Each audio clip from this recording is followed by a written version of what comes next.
Hi folks, and welcome to this week's video tutorial. This will be the last video on the central cannon with third pawn advancement versus black's three-step tiger with different opposite direction cannons opening system. So without further ado, let us begin. Central cannon. Red goes for the third pawn advancement variation. Another major opening system or variation would be P7+1, which will be discussed in later videos. Black goes for the three-step tiger. H+7, the deferred opposite direction cannons, and red will develop his left chariot. Now, black will go for the proper horse. In earlier boards, P7+1 was discussed, C8 equals to 9, and also R1+1. Now, in this board, the position of discussion would be this move, H3+1. Now, instead of developing the left pawn, red would go rapidly advance his horse for attack. This is a rather aggressive and fast-paced variation, as the focus of the red's attack will now be on encircling the enemy territory, and this approach is usually preferred by stronger and more tactically inclined players who have a very competitive nature. Now, the horse is ready to go, so how will black reply? There are two main variations that were discussed. The first would be RA+4 and the other would be P3+1 to prevent H4+6 from happening. So to variation A, RA+4, black would patrol the riverbank and try to prevent the horse from moving here, and the red would continue its attack with H4+3. This is a straightforward, no-nonsense approach. It is also a very practical move, as red would gain a pawn in the process. P3+1 would not work because black would now capture the pawn. Although red will allow the chariot to be developed, black will push P3+1 and black would be in contention. Now, because P3+1 is played, the horse would not have any good intersections to continue. This is not possible. Neither would H4+6 be. So that is why P3+1 is not a good idea. Instead, H4+3 is a simple, no-nonsense approach, and usually black would counter with the rank chariot. Now, C9+1 to try to dislodge the red horse would not be a good idea, because the cannon can now protect the horse in this manner, and red will be prepared to gain material by capturing the cannon followed by capturing the horse. So let's say if black tried to switch formations, red would have this move ready to go.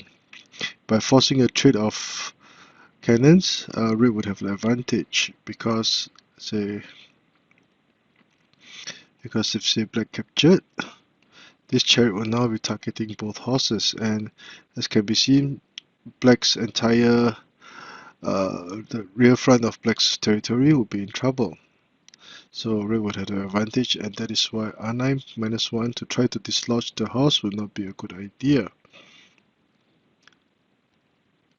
C5 equals to 3 after black had played the rank chariot to protect the horse and again threaten to gain material, and black would be prepared to sacrifice material for attack. This would be something similar to one of the variations in board, let me see, 83 I think.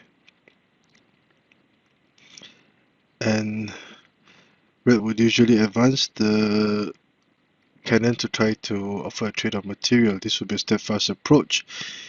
If, let's say, H3+1 were played, if H3+5, black would capture the cannon and still attack the central file. Now this would entice black to play C5 equals to 9. Of course, which black would not want to do so.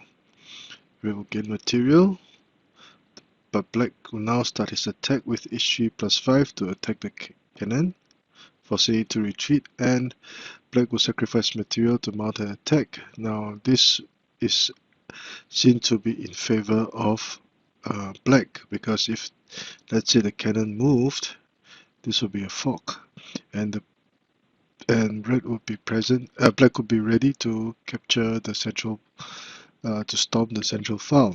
So e3+1 is not a good idea. Instead, black will counter aggressively with c8+5, because black's main engine or main attack would be from the central file. Again, black captures the edge cannon, and at this point in time, red would have traded one horse, one cannon for both of black's cannons, so there are no cannons left for black. Now, red would have the slight advantage in terms of material, the variety of material, and as can be seen, this is a very slow-paced game. Black would now try to develop his horses for attack.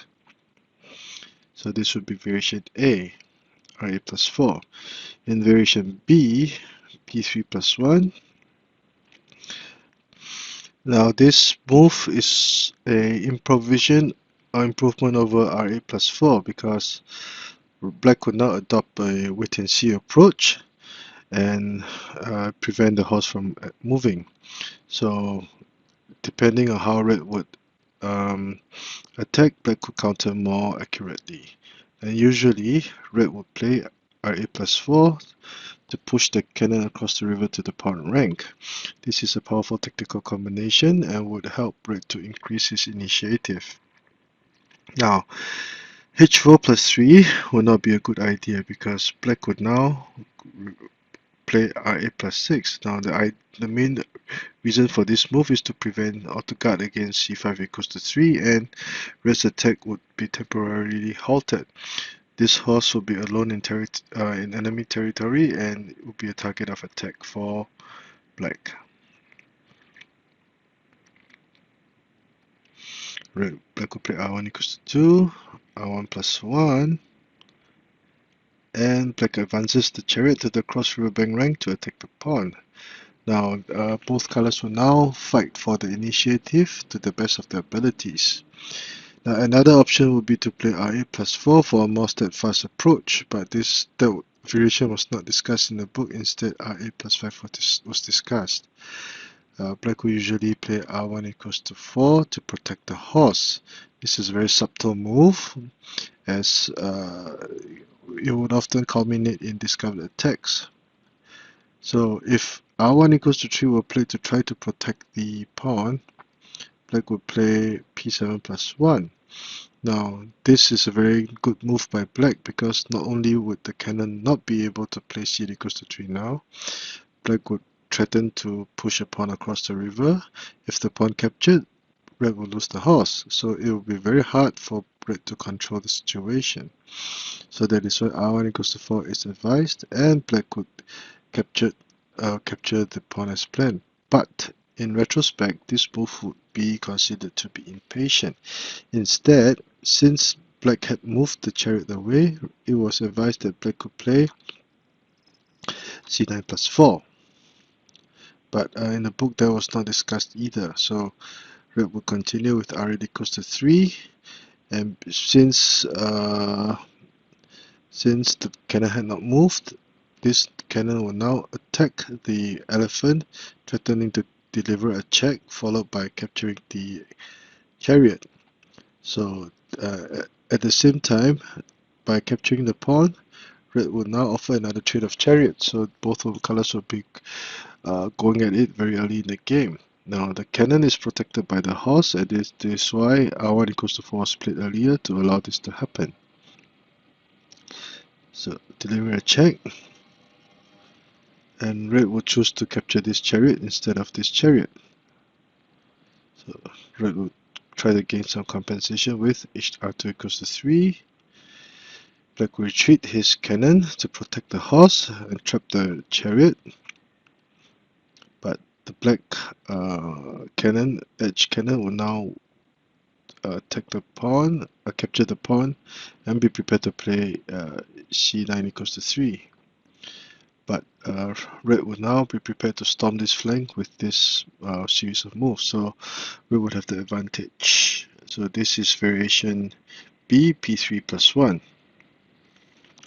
Now, now let us review the board from the eyes of black.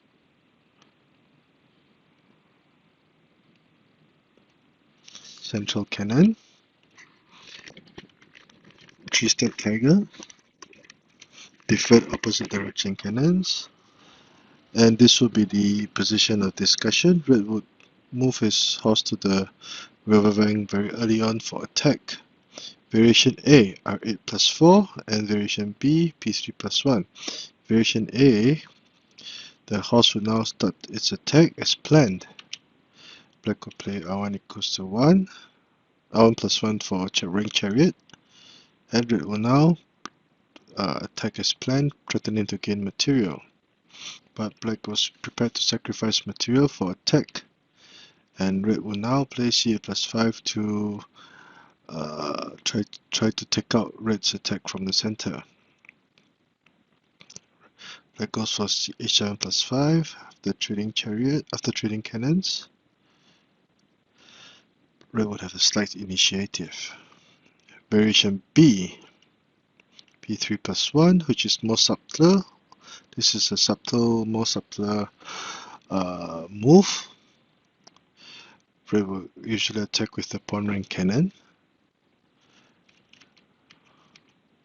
And in this book, in this variation, RA plus 5 was discussed instead of RA plus 4, which is more commonly seen.